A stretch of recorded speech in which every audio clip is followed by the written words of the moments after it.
Então, tá legal aí? Beleza. No fim das contas, a gente tem que prover serviços para os caras que rodam em cima da gente. Então, beleza. Eu tô lá rodando meu Firefox, né? Bola de ouro aqui. E aí eu falo assim, vou imprimir a cara do Cristiano Ronaldo. Aquela cara de português preso na pia. Aquela cara achatada dele. O que eu preciso fazer então? Eu posso, no meu Firefox, direto, acessar a impressora, chegar aqui, eu venho aqui, sei lá, eu sou um processo rodando na memória, venho aqui na impressora e foda-se, vou imprimir a cara do Cristiano Ronaldo. Posso fazer isso? Não. Tem um guardinha aqui, que é o sistema operacional, que fala assim, opa, filhinho, qualquer recurso que você quiser, você vai ter que passar por mim. Então, se você quiser acessar a impressora, você vai ter que pedir para mim. Você não vai lá na impressora, vai bater na porta e vai achar que ela vai te atender. Então, quando eu preciso de qualquer recurso gerenciado pelo sistema operacional, que é basicamente tudo no computador, eu vou precisar fazer uma chamada ao sistema operacional, ou de sistema operacional, que em inglês também o pessoal usa muito em provas, tem que saber tradução, né? Que se chama System Call. Ao fazer uma System Call, o que acontece? Vai gerar o que a gente chama de trap. Essa instrução trap nada mais é que o seguinte, eu tenho que atender a você. Então, eu vou passar o controle da execução para o sistema operacional. O sistema operacional vai lá no recurso que eu quero e vai prover aquele recurso para mim, devolvendo depois a execução ao programa que me chamou. Então, o controle é meu. A partir do momento que eu peço alguma coisa para o sistema operacional, vai rolar o que a gente chama de trap. O sistema operacional vai passar a controlar, ele vai no recurso, depois me devolve o recurso, passa o controle para mim. Beleza? Então, System Call nada mais é do que isso. É a interface que você tem entre um programa que está rodando e o sistema operacional para pedir alguma coisa. É literalmente quem programa é uma interface. Toda vez que eu for pedir um serviço, eu vou ter uma System Call que eu vou solicitar aquele serviço. Beleza? E aí, a gente vê que o sistema operacional tem o quê de segurança? Eu não posso sair mexendo em tudo, né? Então, na verdade, o que a gente faz aqui é ter dois modos de execução. O modo usuário é o cara com menos privilégios. Eu não vou deixar o meu sistema operacional, meu sistema aqui de controle da CPU, executar qualquer coisa que o cara quiser, senão ele pode vir aqui e mexer no I/O sem falar comigo. Então, qualquer programa que eu executar, eu vou executar com menos privilégio no sistema operacional. Vou executar no que a gente chama de modo usuário. Então, no modo usuário, eu só posso executar um subconjunto bem restrito de instrução. Para quê? Para não meter o bedelho onde eu não posso meter. Programas de usuário, obviamente, vão começar nesse modo. Se eu precisar de alguma coisa, se eu precisar, por exemplo, de uma System Call, eu vou passar para o modo supervisor, que a gente chama de modo kernel, ou então modo núcleo em português. No modo núcleo, é um modo privilegiado. Tenho acesso à porra toda. O que eu quiser mexer, eu posso mexer. Então, tem acesso completo ao hardware, qualquer instrução. Geralmente eu vou usar quando eu vou precisar acessar diretamente dispositivos críticos. Acesso ao hardware, né, abertura de um arquivo em memória, comunicação com dispositivos de rede, etc. Então, a ideia é mais ou menos essa. O meu processo está rodando. A partir do momento, por exemplo, que eu preciso ler uma coisa na memória, eu vou pedir ao sistema operacional, por favor, vá lá na memória para mim, pega isso aqui. Aí ele vai olhar aqui, vou lá no sistema de arquivo, tem um sistema de arquivos, né? Vou falar com a minha memória, ou seja, com hardware, vou pegar lá no hardware, pedir para o hardware. Aqui já tem o arquivo que você quer, mando para cá como resposta para você. Nessa System Call aqui, eu estou o quê? Trocando de modo usuário para modo kernel, quando eu preciso acessar diretamente o hardware. a CC, tudo bonitinho pelo sistema operacional, a System Call vai retornar para você o que você quer em modo usuário. Beleza? São os dois únicos modos que existem? Não. Conceito. O que você tem que saber é o seguinte: tem algum sistema operacional que tem mais de 2 modos? Tem sim. Só que o que você tem que saber é conceito. Então, que existe um modo privilegiado, no qual você pode acessar tudo, geralmente o modo controlado pelo sistema operacional. Estou contando um pouquinho de mentira, depois vocês vão ver por quê. E o modo não privilegiado. Se tem mais de um modo não privilegiado, se tem alguém ali no meio, não é problema de vocês. O que vocês têm que saber é o conceito. O conceito é: não posso deixar o cara mexer em tudo que ele quer. Para isso, eu boto um modo privilegiado que só eu mexo. Beleza? Então, vou dar um exemplo aqui do Linux. Você tem as aplicações de usuário, você tem algumas bibliotecas, por exemplo, que fazem interface com o sistema operacional. Por exemplo, quando eu faço um sistema em C, eu estou compilando para aquele sistema operacional, por exemplo. Ao contrário de Java, né, que roda em qualquer merda, porque tem a máquina virtual, foda-se, não quero saber disso agora. Aqui embaixo, né, vai ter a interface das chamadas de sistema. Então, quando eu tenho uma aplicação que roda num certo sistema operacional, compilei para aquele sistema operacional, né, não vale, né, sistemas interpretar, minha linguagem interpretada, minha linguagem roda em cima de uma máquina. Não estou falando disso, estou falando C, estou falando assembly, estou falando de negócio na unha, tá? Então, você compilou para aquele sistema operacional. Por que você tem que compilar para aquele sistema operacional? Porque as interfaces da chamada do sistema vão depender do quê? Do sistema que está aqui embaixo. Então, a API das System Calls que eu tenho no Windows, você acha que vai ser a mesma interface? Quem programa? Interface mesmo. A mesma interface do sistema em Windows e Linux? Não. Só vai ser a mesma interface se for o mesmo cara que programar, e não é verdade, né? Então, as interfaces do sistema operacional, quando você compila para ele, na verdade, quando eu der um fopen, sei lá, em C, ele vai chamar a System Call que lida com fopen com uma certa interface. Então, por isso que eu tenho que compilar para aquele sistema. Então, você tem a interface do sistema, você sempre vai se comunicar por meio de System Calls. Essas System Calls, elas vão falar com alguma coisa do núcleo, né? Precisa core do sistema operacional, preciso falar com alguma coisa de hardware, etc, eu vou ter que passar pelo núcleo. Aqui embaixo, eu vou ter um código dependente da arquitetura. Por quê? Porque toda vez que, por exemplo, eu for falar com um controlador de I/O, tenho, sei lá, um disco aqui, né? Um disco SATA, um disco IDE. Toda vez que eu for falar com alguém, tem um cara aqui no meio, né? Na parte de arquitetura, talvez tivesse ter que proposto isso aqui, que se chama controlador. O controlador é o cara que, quando eu dou um comando aqui para esse disco, é o cara que entende esse comando. E o controlador vai ser dependente do tipo de coisa com quem eu estou falando. O controlador, por exemplo, SATA, entende comandos diferentes do controlador tipo IDE, que entende comandos diferentes, sei lá, para o meu pendrive. E o meu mouse entende comandos diferentes também. Então, tudo vai depender de eu falar com o controlador.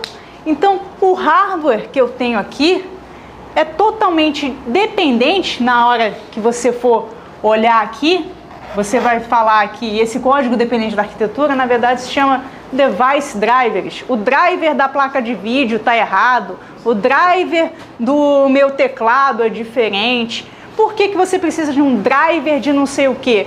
Porque depende exatamente do tipo de instrução que você vai dar para esse controlador aqui. Então, existe sim uma parte do seu sistema operacional que vai ser compilado, né, que vai ter os drivers específicos dessa arquitetura. E esses drivers são a camada mais colada ao hardware. Ok? Então, quando eu peço alguma coisa do sistema operacional, vem aqui na interface das chamadas. Geralmente eu passo alguma coisa pelo núcleo, ou não, vocês vão ver depois. Vou vir aqui no Device Drivers, vou falar com o hardware, vai subindo, No retorno da System Call, eu vou dar o que você precisa se tiver retorno. Beleza? Estão todos aí em pé? Tá? Ninguém está dormindo, não? Ok, então vamos trabalhar. Uf, literalmente, banca própria. Em relação aos sistemas operacionais, para que uma operação possa executar uma instrução privilegiada, o processador implementa um mecanismo de modos de acesso. Esse mecanismo está dividido basicamente em dois modos de acesso conhecidos por System Calls e modo protegido e cluster, modo usuário e modo kernel, cluster e modo kernel, modo assíncrono e modo usuário. Modo usuário, modo kernel, leu o slide, ganhou questão. Simples assim. Por que não cai assim quando eu faço prova? Cai, mas você não sabia. No tocante aos sistemas operacionais, quando o usuário deseja solicitar algum serviço do sistema, ele realiza uma chamada a uma de suas rotinas ou serviços por meio de artifícios que são a porta de entrada para o acesso ao núcleo do sistema operacional. Esse artifício ou acesso é conhecido como bibliotecas, subrotinas, system calls, kernel e buffer. Então, para ganhar essa aqui, volta para cá. A carinha que eu tenho para cima é sempre uma system call. É a carinha que o sistema operacional fala assim, ó, se quiser, aperta o meu nariz que eu te dou um arquivo. Então, é só a carinha pro lado de fora. Tá? Beleza. Não é função do kernel do sistema operacional. Lançamentos na contabilidade da empresa. Contabilização do uso do sistema. Alguém riu. Suporte a redes locais e distribuídas. Gerência do sistema de arquivo. Gerência dos dispositivos de ES. Lindo, né? Eu acho. Tô com dúvida. Posso pedir aos universitários? Acho que eu vou pular essa. Então, né? Risível. FCC, né? TJ, né? Para morar no Pará. Mas pode copiar no TJ daqui, quem sabe? Ah, ou você quer morar no Pará mesmo? Foda-se, também pode. Calypso. Para garantir a execução apropriada do sistema operacional, há pelo menos duas modalidades de execução. Pelo menos, como eu falei para vocês. No momento da inicialização do SO, o hardware começa a operar na modalidade 1. O SO é carregado e dá início às aplicações que utilizam o computador na modalidade 2. As lacunas 1 e 2 são correta e respectivamente preenchidas com de firmware, de aplicativo, prioritária, de programa, de alta prioridade, de baixa prioridade, prioritária sem privilégios, kernel e de usuário.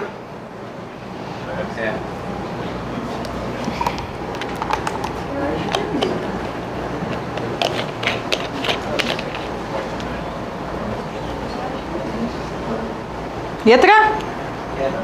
Eu acho que é D. D? D? Tem certo privilégio. Letra? Aqui tem privilégio. O modo usuário tem certos privilégios. Quem ficou no D aqui? Primeiro que ele está perguntando a modalidade. Tem dois modos de operação do sistema operacional. Essa é a definição. São dois modos de operação do sistema operacional. A modalidade kernel, modalidade usuário. Segundo, o 2, ele tem privilégios de algumas coisas e não todas. Mas alguma coisa, sem privilégio nenhum, o que eu vou fazer? Né? Sentar e chorar, que eu não executo nada, né? Eu vou ficar lá olhando pro teto. Deixa eu só falar um pouquinho dessa questão. Ninguém teve dúvida porque a gente está, né, falando sobre esse assunto. Mas vocês pararam para pensar nisso aqui, ó? O que ele está falando? Ele está falando do bootstrap. O que ele está falando? Que quando ocorre o bootstrap, eu começo no modo sempre kernel. Por quê? Porque, porra, tô indo lá na memória, tô indo lá no disco, pegando a porra toda do disco, jogando pra memória. Se eu acordar cheio de restrição, modo usuário, você acha que eu vou conseguir fazer essa porra toda? E se eu acordar todo cheio de restrição, eu vou conseguir iniciar? Por isso que na hora do boot, eu tenho que começar sempre no modo kernel, que eu estou acessando não sei o que, vou levantar o módulo tal, vou na memória não sei o que, pego não sei o que e volto. Pô, tô fazendo uma porra toda ali. Então, se ficar me restringindo, eu vou ficar na merda. Então, começa sempre no modo kernel, e aí já tá tudo bem, tudo estabilizado, fez o pim lá do Windows iniciando. Agora eu vou começar na modalidade, tudo que rodar em cima de mim, vai rodar sem privilégio. Já tô de boa, já peguei tudo, agora você pode rodar sem privilégio, que se você quiser alguma coisa, você me pede. Beleza? Ok? Posso ir? Ok. ESAF é uma banca que você tem que ter uma elevação espiritual muito grande para fazer, tá? Sistema operacional, o kernel o que é o kernel? É um computador central usando um sistema operacional de rede que assume o papel de servidor de acesso para os usuários da rede. A técnica é usada para permitir que o usuário dê instruções para a máquina, usando instruções gráficas. O processo de intervenção do sistema operacional durante a execução de um programa tem como utilidade desviar o fluxo de execução do sistema para uma rotina especial de tratamento. O núcleo do sistema, responsável pela administração dos recursos do computador, dividindo-os entre vários processos que os requisitam. No caso do Linux, o kernel é aberto, que permite sua alteração por parte dos usuários. Um pedido de atenção e serviço feito à CPU. Letra? D de dado. O que é o B? Qual é a definição que ele dá no B? B de bola. GUI, né? 3 letrinhas, GUI, né? Usuário de instruções para a máquina, usando instruções gráficas. Isso aqui é uma instrução, certamente. Apertar o ESC aqui vai ferrar minha apresentação, mas é uma instrução. Que eu aperto o ESC ali e diz pare essa merda. Então, I/O, né, como instrução gráfica. Tem um tablet, faço assim, né? Ou faço assim, com uns bônus de dedinho, instrução gráfica. A C, o que é a C? Interrupção. Tratamento de Interrupção. interrupção. E a E? A E, deixa para quem for falar de arquitetura. Quando um processador trabalha no modo kernel, uma aplicação pode executar somente instruções privilegiadas. CESP separa o menino do homem e a menina da mulher. Somente instruções privilegiadas? Somente? Não, posso acessar o quê? A porra toda. A porra toda. Uma vez no modo kernel, o computador todo é meu. Eu faço o que eu quiser. Então, somente... Mentira. Mentira. Ali no meio do modo kernel, eventualmente você vai ter algumas instruções que nem são privilegiadas, mas que fazem parte da rotina que atende, né, a System Call. Não faz mal, mas eu posso acessar tudo. No nível mais baixo, o kernel possui controladores para cada tipo de hardware suportado. Vocês ficaram chateados da última? Vocês perderam a moral? Certo. Está? Certo. Certo, né, gente? O que são? São os drivers do meu computador, do meu sistema operacional. O kernel do sistema operacional é um programa que tem como único propósito gerenciar a unidade central de processamento do computador. Na maioria dos sistemas operacionais modernos, o kernel é escrito em linguagem assembly. Errado. O que está errado? Tudo. Tudo, foda-se. Pega essa porra toda e joga no lixo. Único propósito, gerenciar a CPU? Foda-se a memória? Foda-se o I/O? Foda-se, dá cotovelada aí entre vocês, né? Quem vai gerenciar o mouse? Foda-se, tô aqui dormindo com a CPU. Não é assim. Tem que gerenciar a porra toda. Aí a segunda frase, na maioria dos sistemas operacionais modernos, o kernel é escrito em linguagem assembly. Mentira. O kernel, você vai, por exemplo, entra lá naqueles fóruns de maluco, né? O kernel do Linux é aberto, você pode olhar lá, que a maioria vai ser em C, com pequenas pitadas de assembly, quando o negócio fica desesperador. Preciso de muita rapidez. Aí o cara vai lá, vai fazer uma chamada que vai direto em Assembly. Porém, a maioria vai ser C, porque, porra, programar em Assembly é um chute no saco que eu nem tenho. Mas é um chute no saco. O kernel funciona como uma interface com os dispositivos de hardware do computador, tornando indisponíveis ferramentas para acesso aos recursos do sistema operacional por meio de chamadas do sistema System Calls. Eu sei que eu esqueci de tirar a merda, né, do sublinhado. E aí vocês já sabem que indisponíveis é justamente o contrário. As System Calls tornam disponíveis para acesso. Através dessas System Calls, eu tenho acesso aos recursos do sistema operacional. O sistema operacional, tá todo mundo vivo? Vivo, tá. O sistema operacional consiste em um programa especializado que controla o uso dos recursos do computador, sendo dividido em duas partes: o kernel, que controla a interface entre o usuário e a máquina, e o shell, que controla os acessos aos periféricos. O que é o shell? É uma interface com o usuário via linha de comando. Beleza. STJ 2015, né, saindo do forno. Tem 2005, ESAF 2015, CESP, tem de tudo, sempre cai. Estamos sempre, né, em voga. A interface entre o sistema operacional e os programas de usuário é definida por um conjunto de instruções estendidas conhecidas como System Calls. Está? Certo. Tá certo, e eu botei pra lá, né? A gente conserta isso na hora. Sai pra lá, não consigo. Agora ficou certo. Muito bem. Agora sim. Isso aí. Então está corretíssimo. Agora sim. Ficou bonito. Ok? Beleza. Pessoas, está todo mundo vivo e bem até aqui? Ótimo, que bom. Agora vamos começar a falar do histórico até aqui.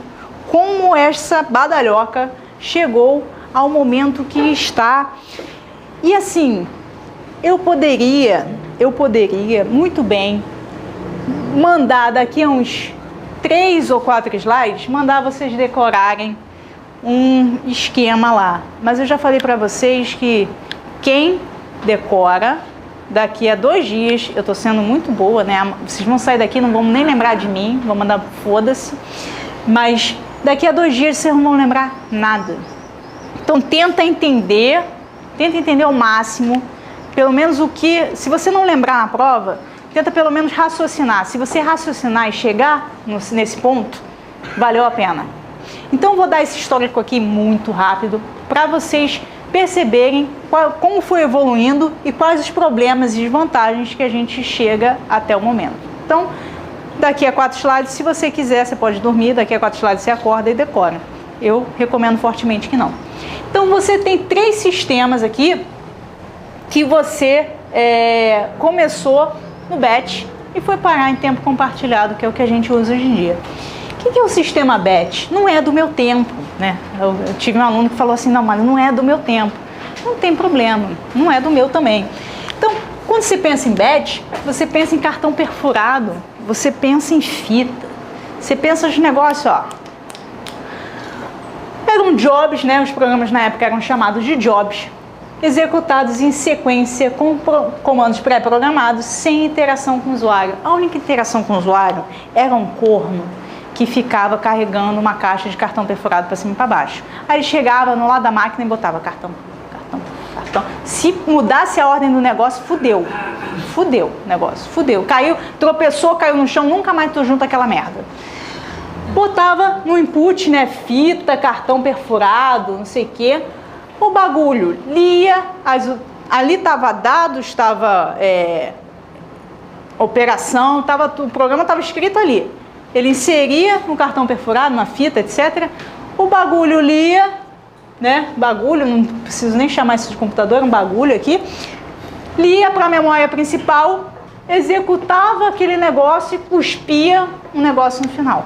E acabou a computação. Então você não tem interação com o usuário, nenhuma. propriedade importante, só existia um programa executando a cada momento. Por quê? Insere o negócio, o bagulho lê para a memória principal, começa a rodar aquilo loucamente, cospe. Depois você insere mais um, ele lê, cospe. Então, a qualquer momento, só existe um programa, né, os cartões ali dentro, que estão rodando. Isso a gente chama de monoprogramação. Só tem um único programa rodando no sistema todo. E aí, qual o problema desse bagulho? CPU constantemente ociosa. Por quê? Lembra que eu falei, na época que eu estava falando de arquitetura, alguns minutos atrás, que fazer isso aqui é custoso pra caceta.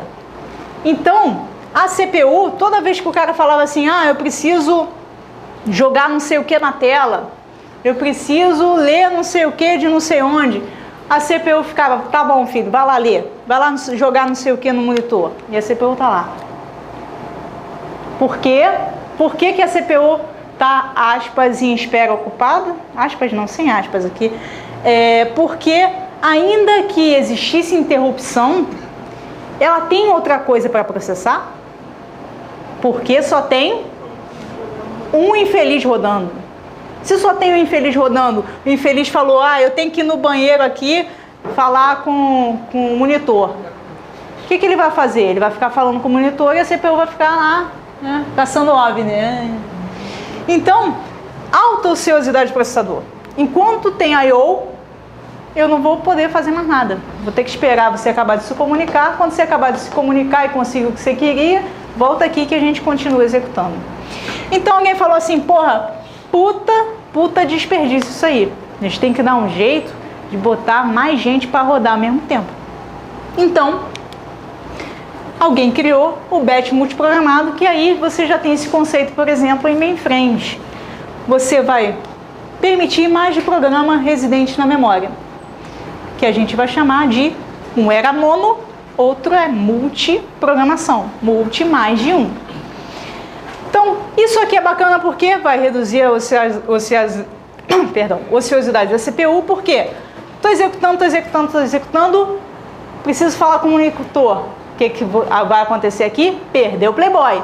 Sai daqui, vai falar lá com o monitor, com o mouse, sei lá que diabo você quer falar. Vem outro. Enquanto isso, o outro está rodando. Acabei. Queria rodar de novo. Vai esperar na fila. Depois eu vejo o que faço com você. Mas, enfim, se alguém está aqui executando, precisa falar aqui, jogo ele para fora para outro rodar. Se outro precisar falar, joga ele para fora, bota mais um. Então, enquanto eu tiver gente querendo executar e outros querendo I/O, eu consigo paralelizar isso aqui. Você fala com o mouse, você fala com o teclado, enquanto eu estou rodando o terceiro ali. Depois esse povo todo vem, a gente vê o que faz. E aí tem os poréns aqui.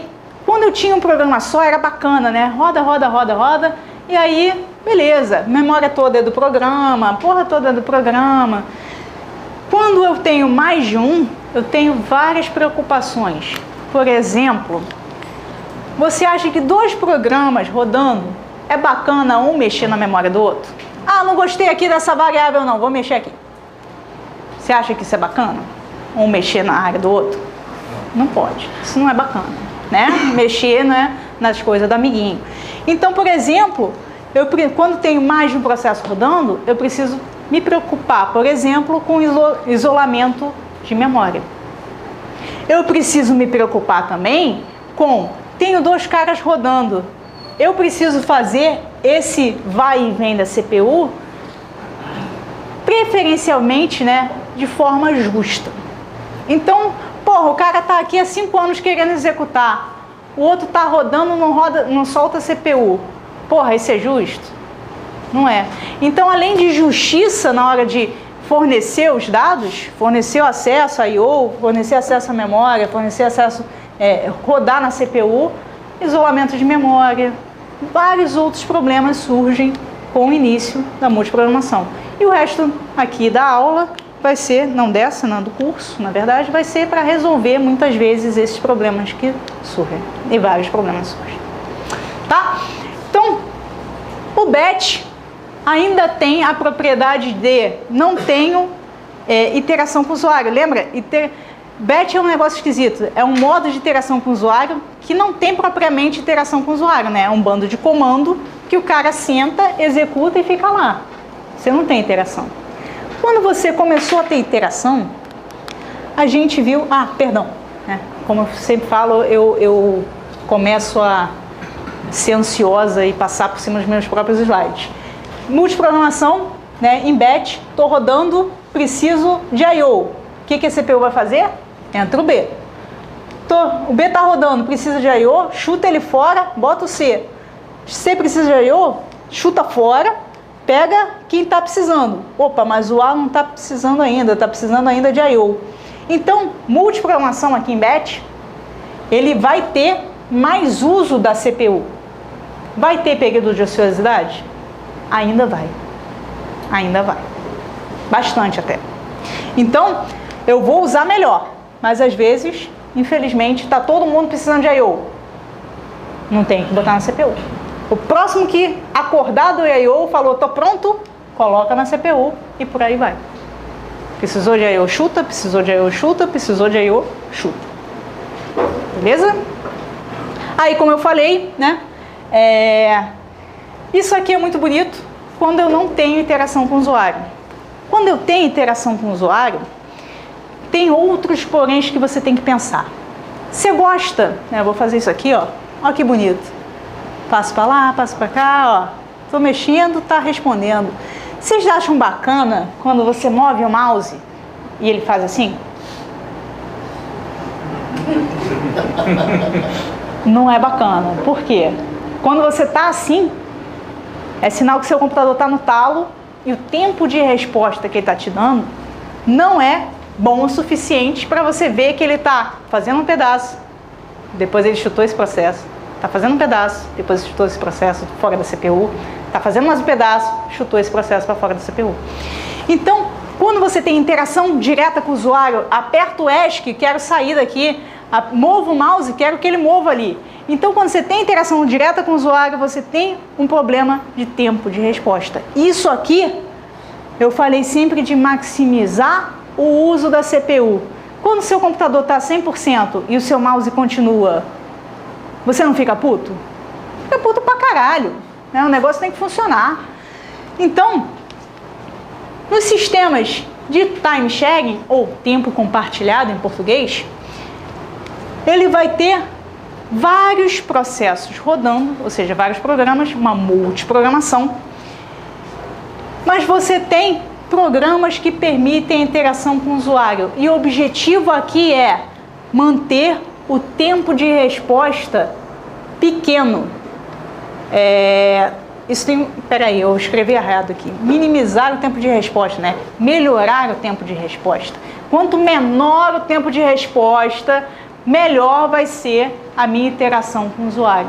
Então aqui, no sistema de time sharing, você vai ter o que a gente chama de multitarefa. Multiprogramação com trocas constantes de quem está na CPU. Por que isso? Estou executando um negócio. O usuário mexeu o mouse, troca rápido, move o mouse, volta para quem está executando. O usuário botou uma tecla aqui no... Você está lá, né, programando loucamente, e o negócio está aparecendo direto na tela. Por quê? Está trocando, o Word não está fazendo nada em background? Tá, mas ele está trocando rápido, que você não está nem vendo. Para você, o negócio você está digitando e o negócio está aparecendo ali. Mas tenha certeza que ele está trocando loucamente de processo na CPU.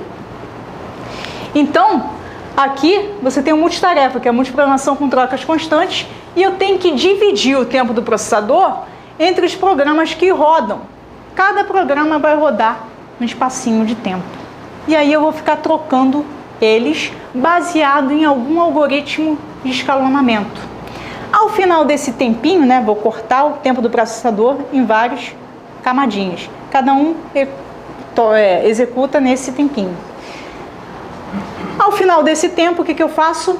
Acabou seu tempo, negão. Chuto você daqui, bota outro. Acabou seu tempo, negão. Chuto você daqui e boto outro. Tem até, no caso, alguns sistemas que são preemptivos. É o quê? Mesmo ao final desse tempo, eu movi o mouse. Mover o mouse é prioridade em relação a processar as merdas que o Word está fazendo lá atrás. O que ele faz? O Word, eu preciso mover o mouse. Sai daqui, move o mouse. Ah, mas não acabou meu tempo. Foda-se, você vai sair. Então, o que eu posso fazer? Preemptar. Sistemas preemptivos são aqueles que, mesmo o cara que está rodando aqui, ele pode ser chutado para que outro de maior prioridade entre. Beleza?